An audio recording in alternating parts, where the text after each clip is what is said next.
The doors of the little church burst open, and a man fell face first into the mud. He was soaking wet, shaking so hard he could barely breathe.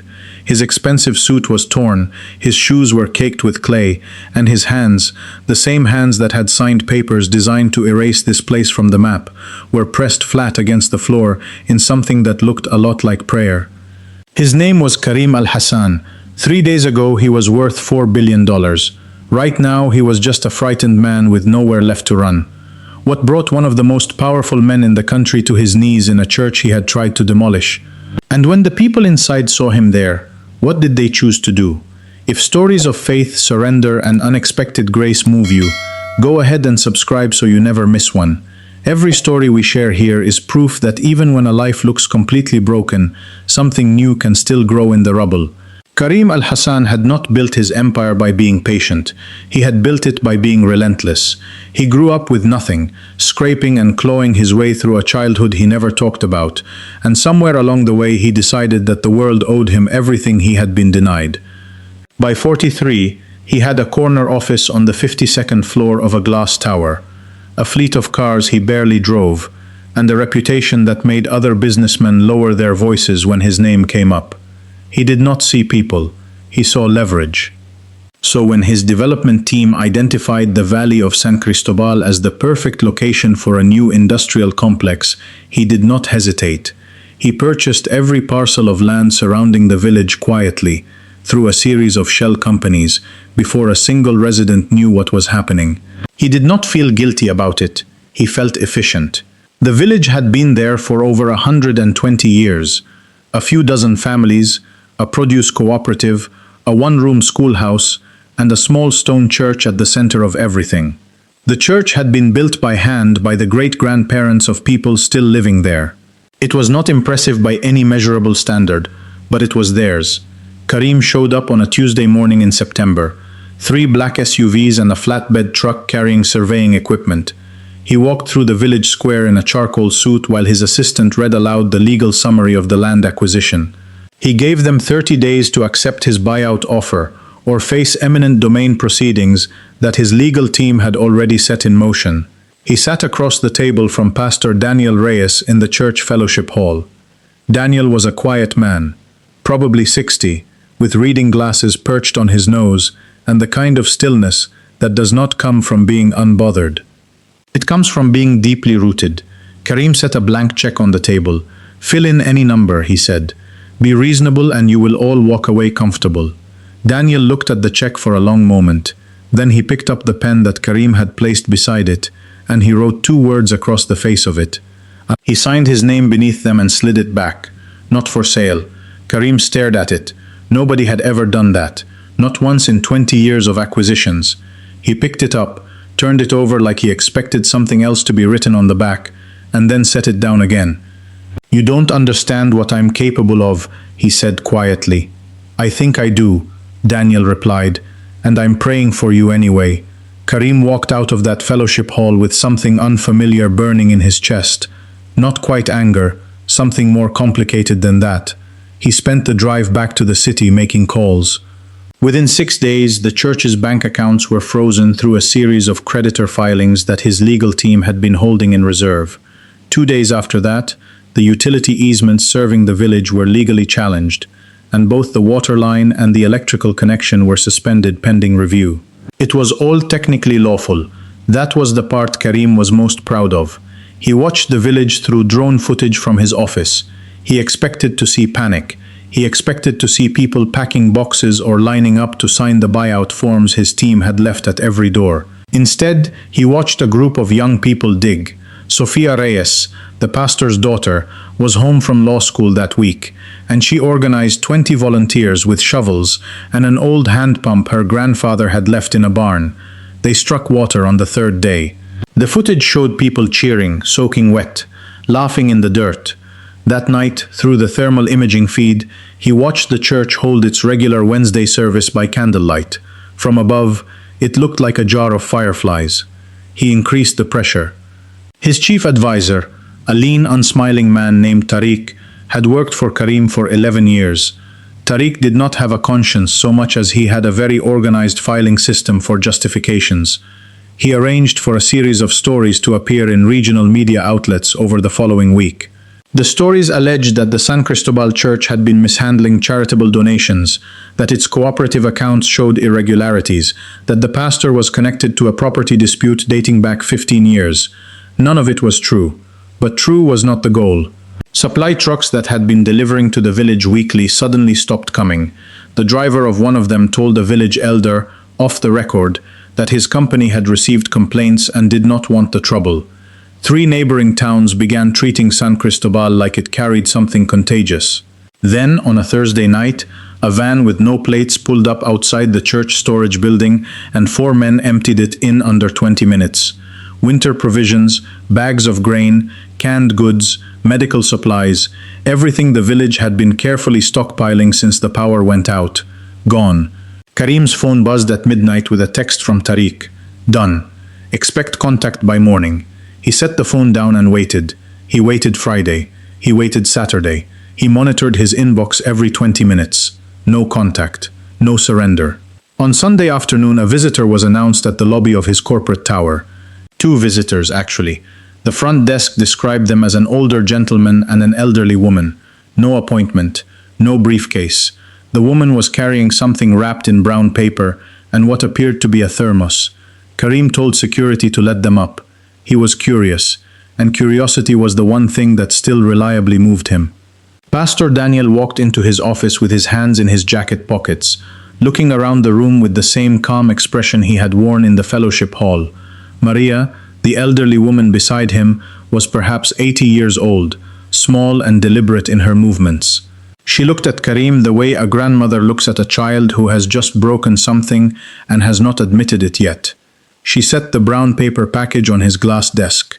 Inside was a hand-woven wool blanket in deep blues and greens. For the cold nights, she said, we heard you have been working very late trying to destroy us. That sounds exhausting. She unscrewed the thermos. Vegetable soup. We made it this morning before church. Kareem stood on the other side of his glass desk, $4 billion surrounding him in the form of city views and Italian furniture, and he had absolutely no idea what to say. We are not here to negotiate, Daniel said. We are here because we are praying for your peace, and we wanted you to know it. They left 10 minutes later. Kareem sat alone for a long time after that, the soup cooling on his desk, not quite able to look at the blanket. He told himself it was a manipulation. A very old and very soft manipulation. He told himself that twice on the drive home, and once more before he fell asleep. He did not throw the blanket away. The next morning, everything collapsed. Not the village. Kareem's empire. It began with a call from his bank at 7:42 in the morning. Then a call from his attorney.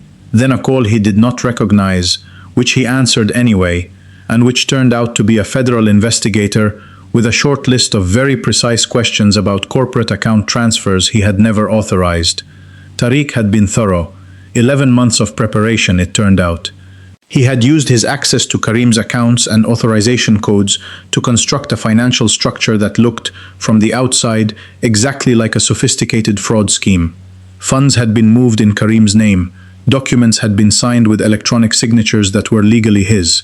A parallel company had been incorporated and quietly dissolved, leaving a paper trail that led directly to Kareem. By noon, his corporate accounts were frozen.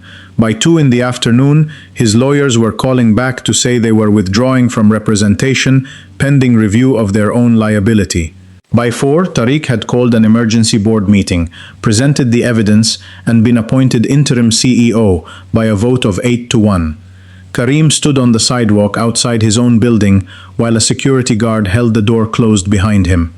His phone was already being tracked, his assistant had been told not to respond to his messages, and the men he had paid hundreds of thousands of dollars to call his friends were, at that moment, calling each other instead.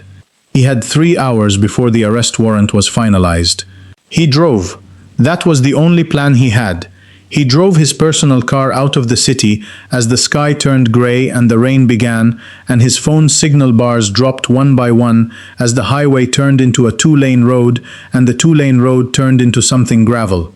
He drove until the engine sputtered and the fuel gauge dipped below the red line, and the car rolled to a stop on the shoulder of a dark road with trees on both sides and not a single light in any direction.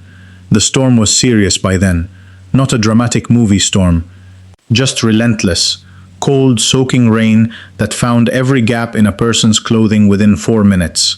He had no cash, no signal, no plan. He walked. He walked because there was nothing else to do, and after about 40 minutes of walking in the wrong direction and then correcting himself, he saw something through the trees. A faint glow, not electric, too warm and uneven for that. He followed it through a break in the tree line and down a muddy slope and across a field that soaked his shoes through completely. It was the church. Of course it was the church. The lights were candles. The windows were old single-pane glass that let the sound of voices through. Someone inside was praying out loud, and the voices of others were mixing in, soft and layered, like a sound that had been going on long before he arrived and would continue long after. Kareem stood outside for a full minute in the rain. Then his legs simply stopped holding him up, and he caught the door handle on the way down, and the door swung open, and he fell inside. The praying stopped. He expected judgment. He expected anger. He was, after all, the man who had stolen their power, poisoned their reputation, and emptied their food supply. He had signed every document. He had made every call. He had watched the drone footage from his heated office while they dug for water in the cold. Pastor Daniel crossed the room without a word and knelt down beside him. He did not call the authorities. He did not ask questions. He put his hand on Kareem's back and said simply, "You made it." Sophia helped her father lift him from the floor. She looked at him with clear eyes, no warmth and no coldness in them, just assessment. She was weighing something. Then she made a decision and put her shoulder under his arm to help him to a pew. Maria appeared from somewhere in the back of the church. She was carrying the wool blanket, the same blue and green one she had brought to his office, which someone had retrieved from the donation bin where Kareem had dropped it on his way out of the building 2 weeks earlier. She wrapped it around his shoulders without ceremony, the way you do for someone who is not a guest, but is simply a person who is cold. They fed him the last of what they had, bread and a thin lentil broth that had been stretched further than it was meant to go. Kareem sat in the pew and ate and did not speak. After the others had gone to sleep on cots in the back rooms, he sat alone in the sanctuary. The rain was loud on the roof, and in a few places it came through. Someone had left a Bible on the pew beside him. He recognized it because it had a small piece of blue tape on the spine, and he had taken it from this room himself, weeks ago, in a moment of contemptuous curiosity. He had meant to read it for ammunition. He opened it now because there was nothing else to do, and because he was, in some part of himself he had been avoiding for a long time, terrified. He read for a long time.